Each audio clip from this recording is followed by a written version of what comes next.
This channel does not promote any violent, harmful, or illegal activity. বিগলে দেখাবো PCR বড় খবর এই মুহূর্তের বড় খবর প্রায় 3 লক্ষ টাকা এবং 20 ভরি সোনা লুটের অভিযোগ কাদের বিরুদ্ধে অভিযোগ উঠছে সিআইএসএফ জওয়ানদের বিরুদ্ধে লুটেরা এবার কেন্দ্রীয় বাহিনীর জওয়ান এমনটাই অভিযোগ আয়কর আধিকারিক সেজে চিনার পার্কে প্রমোটারের বাড়িতে লুট বড় খবর এই মুহূর্তের গ্রেফতার সিআইএসএফ এর ইন্সপেক্টর হেড কনস্টেবল সহ চারজন মোট 5 জন ধৃতদের মধ্যে রয়েছে সিআইএসএফ এর একজন মহিলা কনস্টেবলও বড় খবর নিঃসন্দেহে বড় খবর যে খবরের দিকে নজর রাখছি আমরা এই মুহূর্তের বড় খবরের দিকে আমরা নজর রাখছি আয়কর আধিকারিক সেজে চিনার পার্কে প্রমোটারের বাড়িতে লুট গ্রেফতার সিআইএসএফ ইন্সপেক্টর হেড কনস্টেবল সহ সিআইএসএফ এর 5 জন এই মুহূর্তে আমাদের সঙ্গে রয়েছেন দুজন সহকর্মী রয়েছেন রঞ্জিত এবং রয়েছেন সায়ন্ত রঞ্জিতের কাছে প্রথমেই যাব রঞ্জিত ঠিক কি ঘটেছে এটা কার মস্তিষ্ক প্রসূত তার সঙ্গে এই সিআইএসএফ জওয়ানদের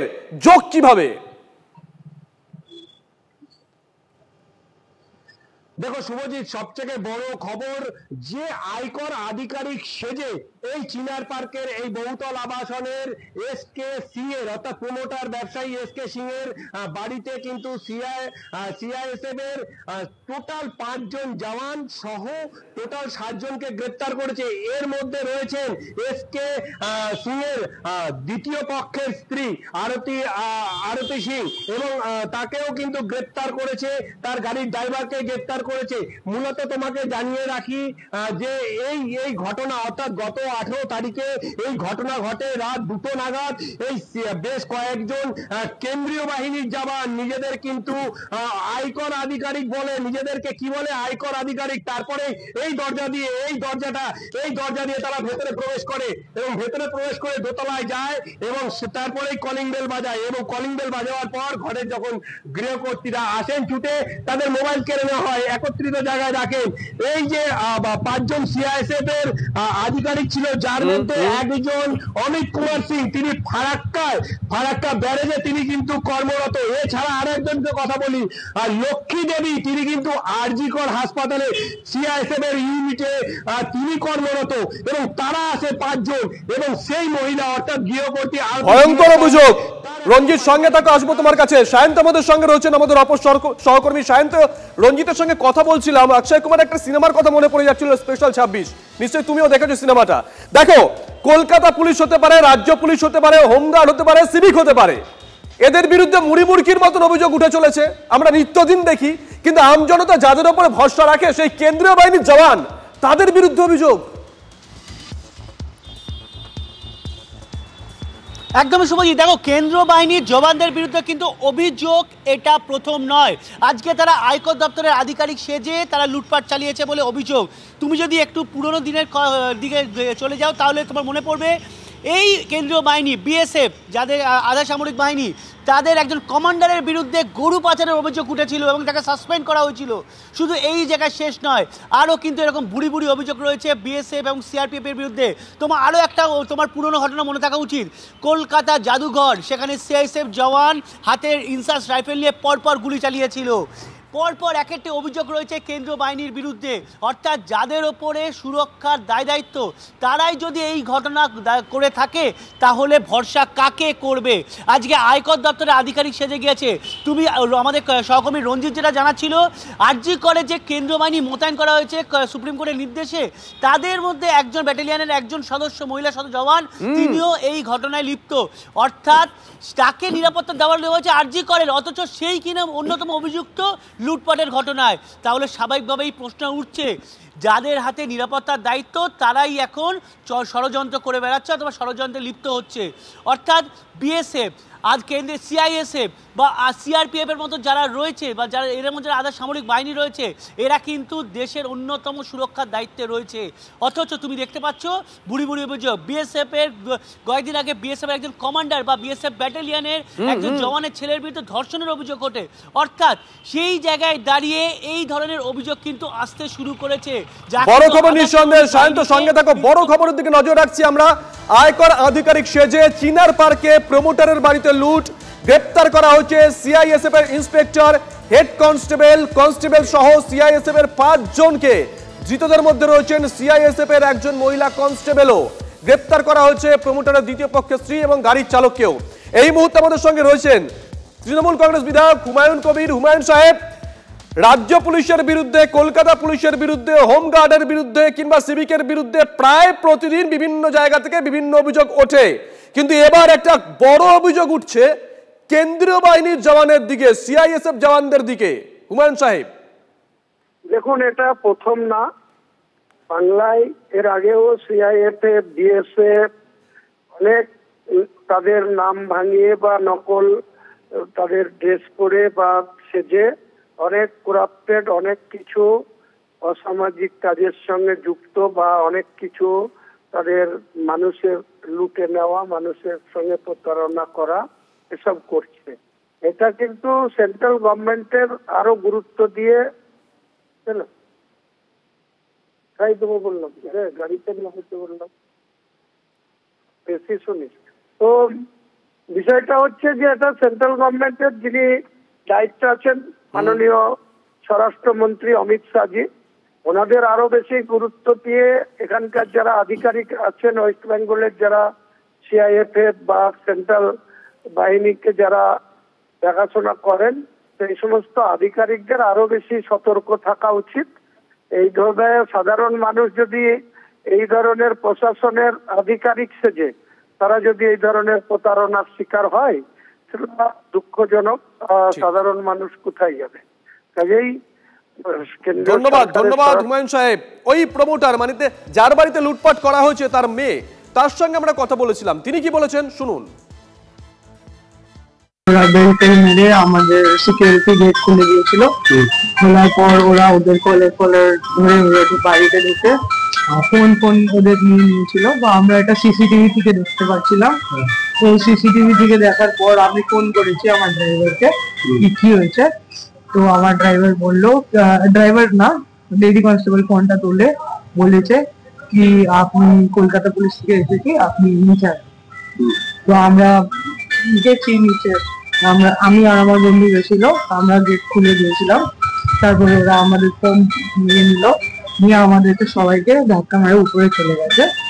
যাওয়ার পর সব ফ্যামিলি মেম্বার্সকে ওরা লিভিং রুমে কালেক্ট করে বসিয়েছিল। সন্দেহ কিভাবে হলো? অ্যাকচুয়ালি ওরা সিসিটিভি ফুটেজ নিয়ে গেছিল, ওটা নিয়ে আমার সন্দেহ হলো কি ওরা আইটি না। সিসিটিভি দেখে দেখালো?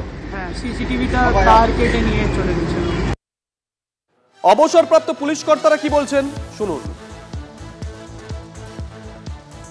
নিজেদেরকে পরিচয় দিয়ে তারা ইনকাম ট্যাক্সের আধিকারিক পরিচয় দিয়ে তাদের বাড়িতে গিয়ে লুট করেছে, এটা খুব বড় ক্রিমিনাল অফেন্স।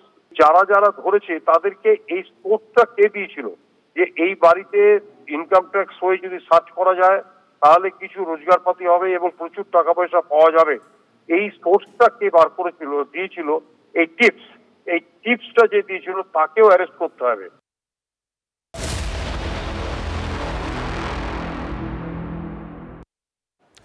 এদিকে ফের বোমায় বিদ্ধ হয়েছে শৈশব। আরো একবার জায়গা সেই মুর্শিদাবাদ, বহরমপুর থানায় নিয়াল্লিশ পাড়ায় বোমা ফেটে গুরুতর জখম শিশু। খেলতে গিয়ে বাগানে বোমা ভর্তি ব্যাগ দেখতে পায় ওই শিশুটি।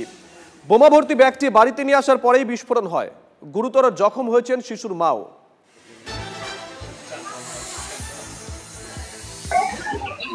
ফের আবার বোমা বিস্ফোরণের ঘটনা ঘটলো মুর্শিদাবাদে গুরুতর জখম হলো এক শিশু।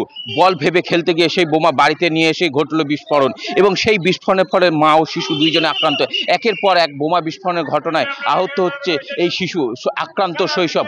কবে হুঁশ ফিরবে প্রশাসনে? এত বোমা কোথা থেকে আসছে সেই নিয়ে উঠছে প্রশ্ন। মুর্শিদাবাদ থেকে ক্যামেরায় সিদ্ধার্থর সাথে কৌশিক, TV9 বাংলা।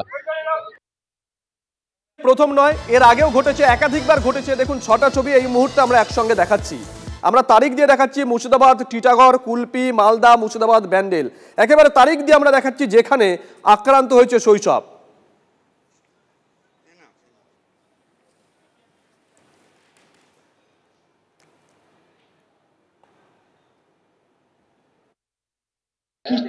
কোথায় চলেছে কেউ, এই বাংলা কোথায় চলেছে?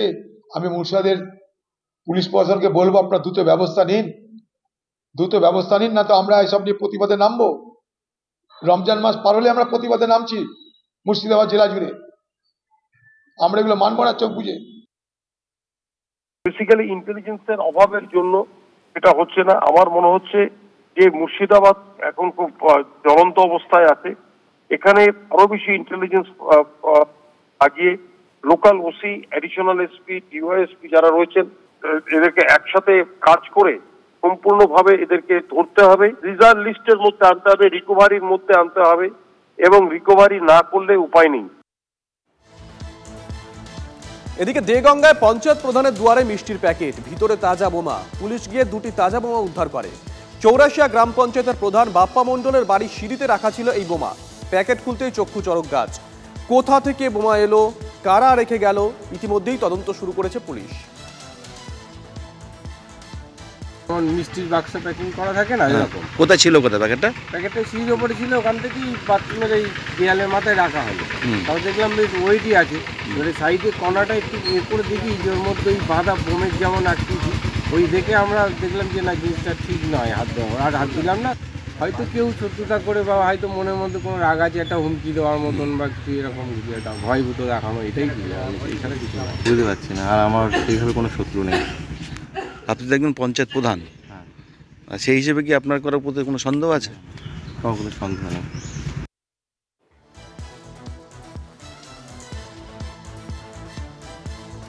নরেন্দ্রপুরের দিকে নজর রাখতে হচ্ছে। নরেন্দ্রপুরে আগ্নেয়াস্ত্র সহ গ্রেপ্তার তৃণমূল কর্মী।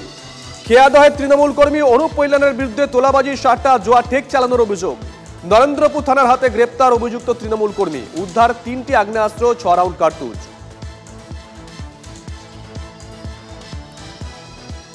নরেন্দ্রপুরে আগ্নেয়াস্ত্র সহ গ্রেপ্তার তৃণমূল কর্মী। খেয়াদহের তৃণমূল কংগ্রেস কর্মী অনুপ পৈলানের বিরুদ্ধে তোলাবাজির সাট্টা, জুয়া ঠেক চালানোর মতন গুরুতর অভিযোগ। নরেন্দ্রপুর থানার হাতে গ্রেপ্তার অভিযুক্ত তৃণমূল কর্মী। তার কাছ থেকে উদ্ধার করা হয়েছে 3টি আগ্নেয়াস্ত্র এবং 6 রাউন্ড কার্তুজ। এদিকে হাওড়ার বেলগাছিয়ার পর এবার উলবেড়িয়ায় জল সংকট। উলবেড়িয়া পুরসভার গরুহাটা ব্রিজের কাছে জলের পাইপ ফেটে বিপত্তি। বেশ কিছু ওয়ার্ডে জল পরিষেবা ব্যাহত হয়েছে। জলের ট্যাঙ্ক দিয়ে এলাকায় পরিস্থিতি মোকাবিলার চেষ্টা শুরু করেছে পুরসভা। শুরু হচ্ছে পাইপ মেরামতির কাজও। পুরসভার চেয়ারম্যান অভয় দাস দাবি করেছেন আগামীকালের মধ্যেই পরিস্থিতি স্বাভাবিক হয়ে যাবে।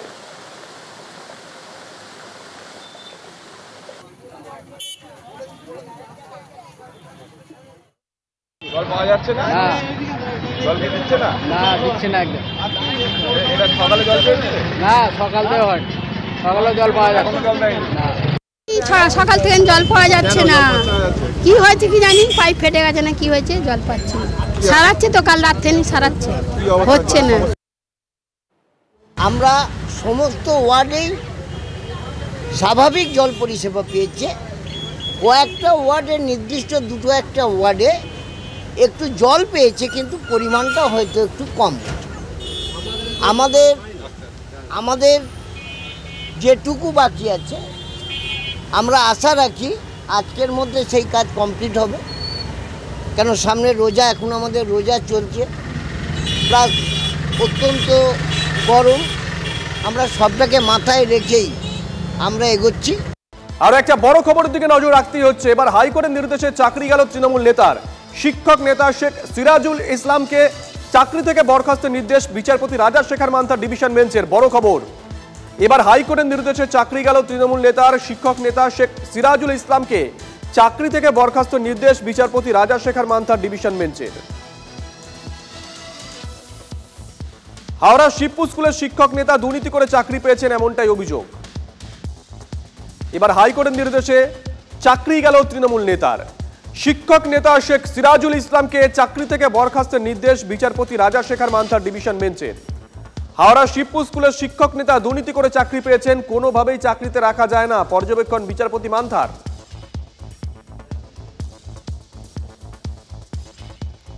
এবার হাইকোর্টের নির্দেশে চাকরি গেল তৃণমূল নেতার। আরো বিস্তারিত জানবো, শ্রাবন্তী আমাদের সঙ্গে টেলিফোনে রয়েছেন, আমাদের সহকর্মী শ্রাবন্তী। নিঃসন্দেহে তৃণমূল কংগ্রেসের জন্য অনেকটাই বড় অস্বস্তি। তার কারণ তৃণমূল কংগ্রেসের শিক্ষক নেতা এবং সম্প্রতি মাধ্যমিক পরীক্ষার দায়িত্বে, সেই সেলের দায়িত্বেও তিনি ছিলেন শেখ সিরাজুল ইসলাম। আজকের বিচারপতি রাজাশেখর মান্থার এজলাসে তিনি দ্বারস্থ হয়েছিলেন। তার বক্তব্য ছিল সম্প্রতি বিচারপতি বিশ্বজিৎ বসু তার বিরুদ্ধে এফআইআর করার নির্দেশ দিয়েছেন। তার কারণ 2001 সালে কলকাতা হাইকোর্টের একটি নির্দেশ ছিল যেখানে দেখা যাচ্ছে যে তিনি দুর্নীতি করে চাকরি পেয়েছেন। সেখান থেকেই বরখাস্ত করার নির্দেশ দেওয়া, এফআইআর করার নির্দেশ দেওয়া হয়েছিল। সেই এফআইআর এর প্রভাব যাতে তার চাকরিতে না পড়ে তার জন্য তিনি ডিভিশন বেঞ্চের দ্বারস্থ হন। গোটা মামলাটি দেখার পরে বিচারপতি রাজাশেখর মান্থা পর্যবেক্ষণ করেন যে তিনি দুর্নীতিগ্রস্তভাবেই চাকরি পেয়েছিলেন, ফলে এই মুহূর্তে আজ থেকে তার চাকরি থেকে বরখাস্ত করে দেওয়া হলো এবং এই নির্দেশ ওই স্কুলে পাঠিয়ে দেওয়া হয়েছে। আজ থেকেই আর চাকরি করতে পারবেন না শেখ সিরাজুল, তৃণমূল কংগ্রেসের এই শিক্ষক নেতা। ধন্যবাদ শ্রাবন্তী। আচ্ছা, আপনি জাল ওষুধ খাচ্ছেন না তো? প্রেশার, সুগার, অ্যান্টাসিড থেকে অ্যান্টিবায়োটিক, আসলের সঙ্গে মেশানো হচ্ছে 30% জাল ওষুধ। TV9 বাংলার ক্যামেরায় ধরা পড়লো ভয় ধরানোর ছবি। কলকাতার 4টি ওষুধ বাজারে হানা রাজ্য ড্রাগ কন্ট্রোলের। বাজেয়াপ্ত অন্তত 20 লক্ষ টাকার সন্দেহজনক ওষুধ। কিন্তু এখনো বাজারে কত টাকার ওষুধ ছড়িয়ে আছে, কোথায় আছে? আপনার পাড়ার দোকানে নেই তো? কোটি টাকার প্রশ্ন।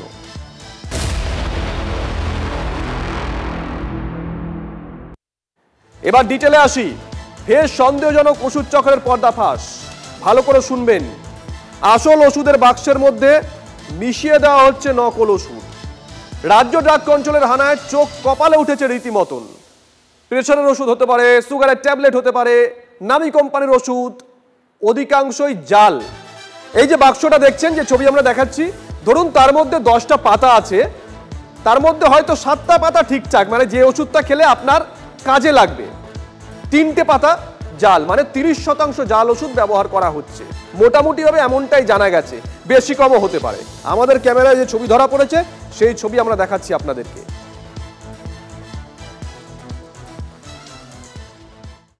রাজ্যে কিভাবে ছড়িয়ে পড়ছে জাল ওষুধ একেবারে হাতে নাতে ধরলেন রাজ্য ড্রাগ কন্ট্রোলের আধিকারিকেরা। দেখা যাচ্ছে যে একটা প্যাকেট, যে প্যাকেট, এই যে প্যাকেট যেখানে রাখা রয়েছে, এই প্যাকেটের মধ্যে এখানে সবগুলোই যে জাল তা কিন্তু নয়, আসলের মধ্যেই মিশে আছে জাল ওষুধের পাতা। স্যার, এই মুহূর্তে কোন ওষুধের পাতাটা আপনি স্ক্যান করছেন? এই যে এটা করলাম, এটা দেখাচ্ছে যে did not match any documents.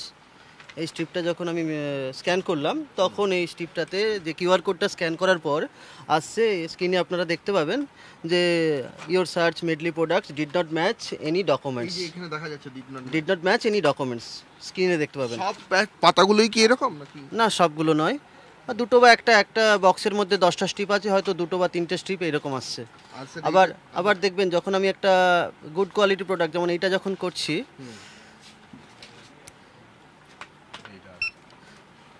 সেক্ষেত্রে দেখুন এখানে এটা একটা প্রোডাক্ট ইন্টিগ্রিটি, এটা যখন দেখাচ্ছে জেনুইন মেডিসিন, এটা জেনুইন মেডিসিন দেখালো এবং ব্যাচ নাম্বারও ম্যাচ করে গেল। মানে আসলের মধ্যেই জাল মিশিয়ে দেওয়া, হয়তো মিক্স আপ কিছু থাকতে পারে, সেটা আমাদের দেখতে হবে, আমরা অ্যানালিসিসে পাঠাবো। তারপরে আপাতত সন্দেহ করা হচ্ছে যে এইগুলো জাল হতে পারে, যেহেতু QR code match. Further investigation করতে হবে, ম্যানুফ্যাকচারার এন্ডেও করতে হবে, স্টকিস্ট এন্ডেরও আমরা ফার্দার ইনভেস্টিগেশনের জন্য পাঠাবো। 6 জন অ্যাসিস্ট্যান্ট ডিরেক্টরের আন্ডারে 3 জন করে ইন্সপেক্টর আমরা রেখে 6টা টিম নিয়ে প্রায় 12খানা মতো হোলসেল ফার্মে আমরা সার্ভেলেন্স করি। সেখানে কিছু কিছু দোকানে এরকম মিক্স আপ পেয়েছি। কিউআর কোড স্ক্যানার নিয়ে আমরা মুভ করেছি। সবসময় মোবাইলে স্ক্যান করলে অনেক সময় আসছে না, কিন্তু কিউআর কোড স্ক্যানারে সেটা আবার অনেকে আসছে। ড্রাগ কন্ট্রোল চেষ্টা করে যাচ্ছে যাতে অ্যাওয়ারনেস হয়। হোলসেলারদের আমরা বলছি অথরাইজড স্টকিস্ট, অথরাইজড ডিলারের কাছ থেকে আপনারা মেডিসিন প্রপারলি পারচেস করুন, সেটা আমরা ইন্টিমেশনও দিয়ে যাচ্ছি। এবং আমাদের এরপর কলব্যাক নোটিশ আমরা সার্ভ করব, উনি কাকে কাকে সেল করেছেন তারা কলব্যাক করলে আবার আমরা সেখান থেকে আমরা স্যাম্পলিং করব। আপনারা অনলাইন বা এইসবে কিনবেন না, সস্তা যেখানে পাওয়া যাচ্ছে এরকমভাবে ডিসকাউন্ট হয়তো খুব পাচ্ছেন, সেখান থেকে কিনবেন না। আপনি পরিচিত দোকান থেকে কিনুন এবং ক্যাশ মেমো সবসময় নেবেন। ক্যাশ মেমোর সঙ্গে আপনি মিলিয়ে দেখে নেবেন যে ব্যাচ নাম্বারটা যেটা আপনার ক্যাশ মেমোতে দেওয়া আছে তার সঙ্গে প্রোডাক্টের ওপর যে ক্যাশ মেমো যে ব্যাচ নাম্বারটা সেটা মিলছে কিনা। প্রশ্ন হচ্ছে যে 8টা আসল ওষুধের মধ্যে 2টো জাল ওষুধের পাতা মিশিয়ে দেওয়া হচ্ছে। এই যে পদ্ধতি, এই পদ্ধতিতে যারা ডিস্ট্রিবিউটর রয়েছেন, যারা ডিলার রয়েছেন, তারা নিজেদেরকে ধোয়া তুলসী পাতা দাবি করতে পারেন? ক্যামেরায় পিকুর সঙ্গে সৌরভ দত্ত, TV9 বাংলা, কলকাতা। এদিকে জাল ওষুধের রমরমার মধ্যেই কলকাতা পুরসভা স্বাস্থ্য কেন্দ্রে ওষুধের মান নিয়ে প্রশ্ন তুলে দিলেন তৃণমূল কাউন্সিলরই। পুরো স্বাস্থ্য কেন্দ্রগুলো থেকে দেওয়া ওষুধের মান যাচাই আদৌ কি হয়? এবার প্রশ্ন তুলে দিলেন খোদ তৃণমূলের কাউন্সিলর বিশ্বরূপ দে। ওষুধ সংক্রান্ত বিষয়ে একটি মনিটরিং কমিটি তৈরি করার আবেদনও জানিয়েছেন তৃণমূল কাউন্সিলর। দলেরই কাউন্সিলরের প্রশ্নে অস্বস্তিতে তৃণমূলের হাতে থাকা কলকাতা পুরসভা। পুরো স্বাস্থ্য কেন্দ্রে প্রতিদিন শয়ে শয়ে লোক চিকিৎসা করতে যান, মূলত গরিব মানুষ যান, সেখান থেকে বিভিন্ন রোগের ওষুধ দেওয়া হয়। যদিও পুরো স্বাস্থ্য বিভাগের কর্তাদের দাবি, রাজ্য সরকার টেন্ডার করে যে সংস্থাগুলোকে বাছাই করে সেই সব সংস্থার কাছ থেকেই ওষুধ কেনা হয়ে থাকে। স্বাস্থ্য দপ্তর যে লাইসেন্স ভেন্ডারের কাছ থেকে ওষুধ কিনতে বলবে, পৌরসভা তার থেকে ওষুধ কেনে, ফলে কিন্তু আমার যেটা বিষয়, চিন্তার বিষয়, দেখুন বিপদ কোনো দিন বলে আসে না। লাইসেন্স ভেন্ডারের থেকে ওষুধ নিল, কিন্তু তারপরও ভেজাল বেরোলো, তার দায়িত্ব কিন্তু পৌরসভার ওপরও পড়বে। যতই আমরা স্বাস্থ্য দপ্তরের দিকে আঙুল দেখাই, তখন কিন্তু আমিও কিন্তু আমার দায়িত্ব এড়াতে পারবো না। তাই আমি বলতে চেয়েছিলাম, একটা মনিটরিং বা রেগুলেটিং বডি থাকা উচিত পৌরসভারও সেন্ট্রাল সোর্সে, যেখানে ওই ওষুধের মানগুলোর নির্ধারিত হবে। ওষুধ নিয়ে যে কেলেঙ্কারিটা এই যে হয়ে চলেছে বা হয়েছে, সেই কেলেঙ্কারির হাতে যাতে কর্পোরেশন না পড়ে, কারণ কর্পোরেশন পড়া মানে নাগরিকদের ভেতরে চলে যাওয়া। যারা দুস্থ মানুষ বড় বড় দোকান থেকে ওষুধ কিনতে পারছে না, তাদের ভেতরেই এটা ক্ষতিকারক পর্যায়ে পড়ে যাওয়া। তাদেরকে বাঁচাবার জন্য তো আমাদের এদিকটা লক্ষ্য রাখতে হবে যে ওষুধের গুণগত মান দেখবার জন্য কর্পোরেশনে একটা ডিপার্টমেন্ট তৈরি রাখা দরকার আছে। কর্পোরেশন তো দায়বদ্ধতা নিতে হবে ওষুধের ক্ষেত্রে। তার জন্য তাকে এই ওষুধ যে আমাদের যথার্থ ওষুধ, ঠিক ওষুধ এসেছে, তার জন্য ল্যাব তৈরি করতে হবে, সে পরীক্ষা কেন্দ্র করতে হবে যে আমি যে ওষুধটা নিলাম এটা যথার্থ কিনা। নিজস্ব মনিটরিং সিস্টেম হবে কেন? আমি তোমার কাছ থেকে জিনিসটা কিনছি, ঠিক আছে, তুমি আপলোড করে দিচ্ছ, যে সিলেক্ট করে দিচ্ছ বিডারকে যে এই বিডার ওষুধ দেবে, সেই বিডার যখন ওষুধ দিচ্ছে বা ওষুধের যে টেন্ডারে অ্যাপ্রুভ করছে, তাকে তার সমস্ত সার্টিফিকেশন জমা দিতে হয় এবং তার সমস্ত ওষুধ পরীক্ষা, সেই ওষুধের স্যাম্পেল দিতে হয়। সেই ওষুধ স্টেট গভর্নমেন্ট পরীক্ষা করে তারপর তাকে সিলেক্ট করে। তো ন্যাচারালি এটা তো আমরা আমাদের পরীক্ষা সিস্টেম আমাদের তাহলে একটা ড্রাগ রিসার্চ ল্যাবরেটরি করতে হবে।